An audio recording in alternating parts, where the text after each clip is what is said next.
एक हरे भरे जंगल में एक चिड़िया रहती थी। उसका नाम चिकी था। बाहर अंधेरा क्यों हो रहा है? मुझे भूख लगी है माँ। बस थोड़ी ही देर में लौटती हूँ। तुम्हें तुम्हारा पसंदीदा पीला बाजरा और मीठे बेर लाकर दूंगी। आप अकेले मत जाइए, हमें भी ले चलिए। तुम दोनों बहुत छोटे हो। बाहर की दुनिया बहुत बड़ी और कभी कभी डरावनी होती है, पर जब माँ लौटेगी तब सब कुछ अच्छा लगने लगेगा। चिकी फड़फड़ाकर उड़ान भरती है। हवा में उसका शरीर डोलता है। बादल अब और भी गहरे हो चुके थे। तभी दूर बिजली की हल्की सी गड़गड़ाहट सुनाई देती है। जो भी हो, मेरे बच्चों को मैं भूखा नहीं रहने दूंगी। जैसे ही चिकी उड़कर कुछ दूर पहुंची, आसमान अचानक गरज उठा। माँ कहाँ गई है? ये आवाजें क्यों हो रही हैं? मुझे डर लग रहा है। बारिश शुरू हो गई है। माँ कब तक आएगी? बारिश अब शोर मचाने लगी थी। घर की छत से पानी जगह जगह से टपकने लगा था। ये पानी घोंसले में आ रहा है, छत टूट रही है। माँ ने कहा था जल्दी लौटेगी, पर वो अब तक क्यों नहीं आई? घर अब पूरी तरह भीग चुका था। बच्चे ठंड से कांप रहे थे, लेकिन माँ अभी तक नहीं लौटी थी। जंगल अब पहले जैसा नहीं लग रहा था। वो डरावना हो चुका था। अगर माँ वापस ना आई तो? नहीं, माँ आएगी। मुझे पता है, माँ हमें कभी अकेला नहीं छोड़ेगी। चिकी हवा के झोंकों से जूझ रही थी। उसके पंख भीग चुके थे। बार बार वह एक दिशा में उड़ती है, फिर तेज हवा उसे पीछे धकेल देती है। ये बारिश इतनी जल्दी, इतनी तेज, मैंने तो सोचा भी नहीं था। मेरे बच्चे अकेले हैं।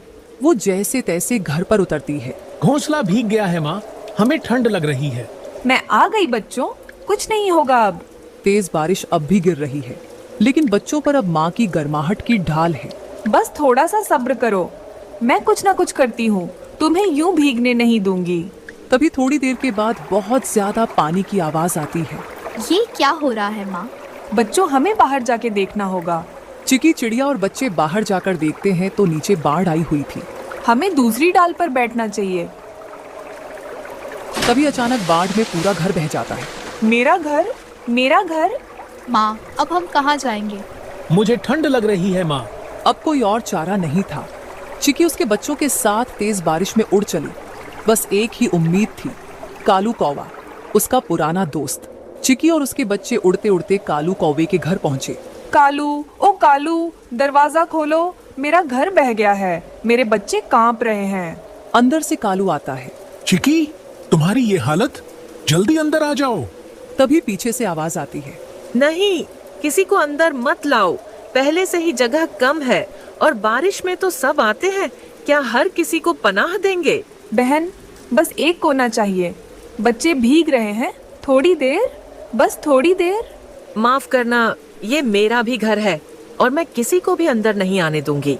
माँ, हम अंदर नहीं जा सकते। कोई बात नहीं बच्चों, चलो कोई और रास्ता ढूंढते हैं।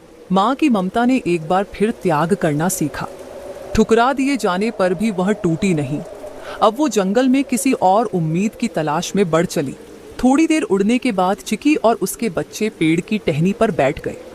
तभी वहां से टोनी तोता उड़ता हुआ निकलता है।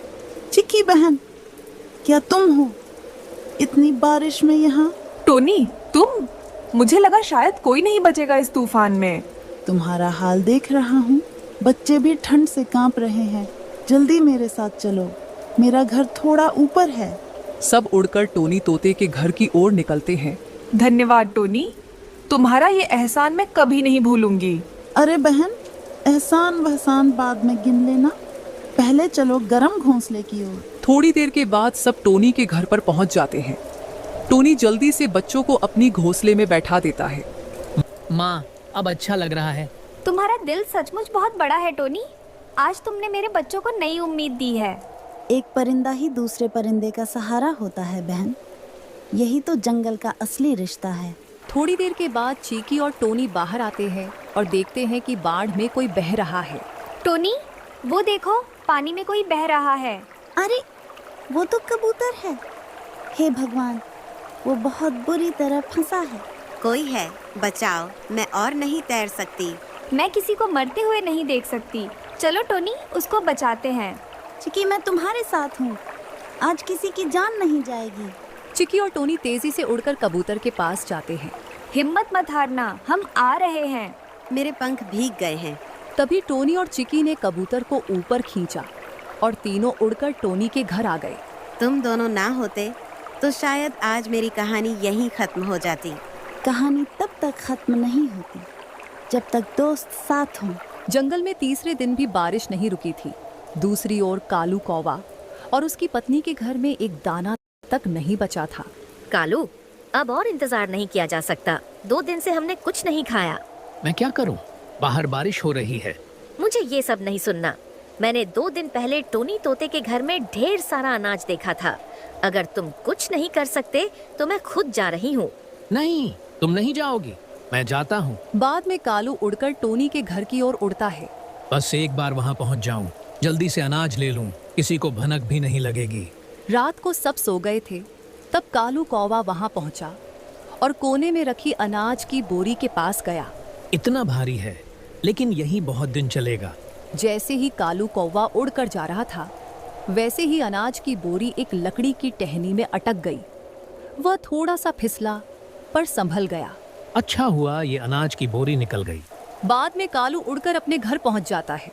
तुम ले आए इतना सारा अनाज? हाँ, लेकिन अब और कुछ मत कहना, मैं बहुत थक गया हूँ। अब हमें कोई चिंता नहीं। अगली सुबह जब टोनी उठा और उसने देखा तो उसकी अनाज की बोरी चोरी हो गई थी। मेरा अनाज कहाँ गया ये सब? अरे चोरी? लेकिन इतनी बारिश में? कोई तो आया था, किसी ने तो चोरी की है। क्या कालू हो सकता है? लेकिन बिना सबूत के हम उस पर इल्जाम नहीं लगा सकते। सुबह हल्की बारिश हो रही थी, लेकिन सारा बाढ़ का पानी चला गया था। बाद में चोरी किसने की है, वह जानने के लिए सारे पंछी एक जगह पर मिलते हैं। कल रात मेरे घर से अनाज का थैला चोरी हुआ है। कल रात बारिश में जब सब सो रहे थे तो मैंने किसी को उड़ते देखा था। वो काले पंख वाला था और उसके पंजों में कुछ भारी चीज थी। जब मैं घर से बाहर गया तो मुझे यह काले पंख मिले। काले पंख? जंगल में सबसे गहरे पंख तो सिर्फ कालू कौवे के हैं। रुको, इसका मतलब ये नहीं कि वो मैं था। बारिश में कोई भी गलत देख सकता है। कालू भैया, क्या आप अपने घर से बाहर गए थे? नहीं, मेरा मतलब है हाँ, गया था, पर मैं तो सिर्फ बारिश में उड़ने की कोशिश कर रहा था। कालू चुप हो जाता है। सबकी निगाहें उस पर टिक जाती हैं। मैं मजबूर था टोनी। तो आपने चोरी की थी? यह सब मैंने कहा था। हमारे घर में खाना खत्म हो गया था और 2 दिन से खाया भी नहीं था। हमारी यह मजबूरी थी। लेकिन तुम मुझसे कहते तो भी मैं दे देता। लेकिन तुमने चोरी की और मुझे दुखी किया है। हमें माफ कर दीजिए, हमसे गलती हो गई। आगे से हम ऐसा नहीं करेंगे। इस बार मैं माफ कर देता हूँ, लेकिन कभी चोरी मत करना। ऐसे मज़ेदार वीडियो देखने के लिए चैनल को लाइक शेयर सब्सक्राइब कर लीजिएगा।